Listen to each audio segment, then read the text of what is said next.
Cover-up case of Ted R. Schmidt, 9/3 of 99. My granddaughter has some important information and documents here that we're going to show. Before we get into showing these documents, I just want to say that YouTube has allowed us access to do a live streaming. And we will be doing this live stream on Wednesday the 14th, which is next week, at 7 o'clock p.m. Eastern time, which is going to be 6 o'clock p.m. Central Time. Now, in my hands, first thing I'm going to show you is a official death statistics certificate of my uncle, Ted Schmidt. This was dated... Let me hold this up real close because anybody that wants to read it. It was a homicide. On there, it was documented homicide. This was signed off on September 22nd of 1999. And I cannot read that name. You might want to read that name out. Give us just a moment. Peggy Hamsey. And this is document number, the Office of Vital Statistics, 7970806. On this document is homicide. On this document, it also says right here, injured by another person. Injured by other persons. And over here, it says... sharp force injury of the chest. Not including what the autopsy says, with all the other cuts and slashes and wounds and fork and steak knife. And this document also said that he was divorced. Keep in mind, this man has never been married. Yes, he has been married. He was married to Colleen. Colleen? Yes, he is married.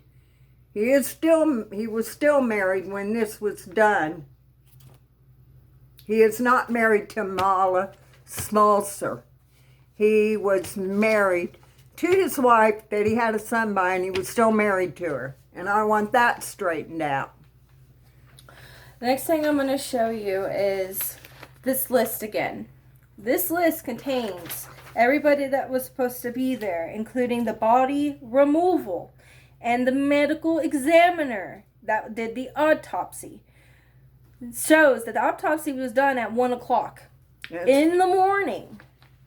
That would have been September 4 of 1999. Mm-hmm. And now we're not going to jump into that. We got something else to throw in here too. Yeah. Keep in mind, on the 3rd of 1999, there was supposed to be an arrest for the stabbing because the state of Florida, if that was a stabbing, it is against law. Okay?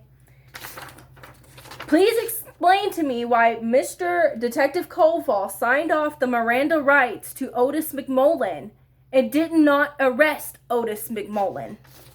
Okay? Another thing is this right here. And what's the date on that? The date on... the date on this right The date here. on this was done on the 12/1 of 1999. This was on December 1st of 1999. This is a further leads in this case. The case status was investigation continues with a clearance code that it was still open. And it was done by Detective Koval, which I'm going to show this paper to you real quick. And then I'm going to show you the signatures. And these are all recorded papers. Mm-hmm. This page right here in my hand, that was a narrative report that was also signed off by Detective Koval on 12/6 of 1999.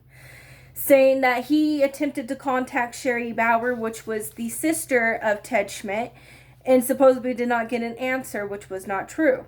Another thing is that he even talked to Jonna Schmidt, the sister-in-law of Ted Schmidt, and notified that the case was closed, and the determination was that the death was accidental. That was a lie. Another paper done exactly the same date that was also signed by Detective Koval. It says, after the advising Sergeant Roach, I contacted District 7 and passed the information onto the day shift supervisor, which the name of the day shift supervisor was not provided.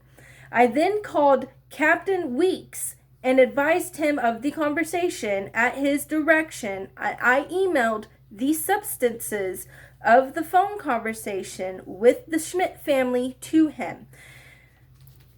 This badge number of 1600 said that they contacted Jean Rhodes and advised her of the veiled threats made by Schmidt and made sure that she understood to call the sheriff's office if anyone from the Schmidt family showed up near We never the did house. any, none, zero But yet they were all served restraining orders on it all. and nothing. We got nowhere with any of it, Nope. and they put that on us. These restraining orders, which there's no time limit on. Mm-hmm. Now, there's another thing I also want to point out. This autopsy report that was given out on September 4th of 1999, just the day after, approximately at 1 a.m. So they Was did, it they done did, on the property? They did this autopsy report on the property. How's that work? How's that work? You know, the dates that we have on all this, I'm going to correlate. The names, I'm not afraid to say Captain Weeks. I'm not afraid to say Cobell. I'm not afraid to say Otis McMillan. Because you people murdered my son. And I'm going live. And I am going to stand up until I am heard by Naples, Florida, Collier County. Because all I'm being told is everybody's afraid of anything in the Everglades. Really? You better watch out for the snakes down there. God bless.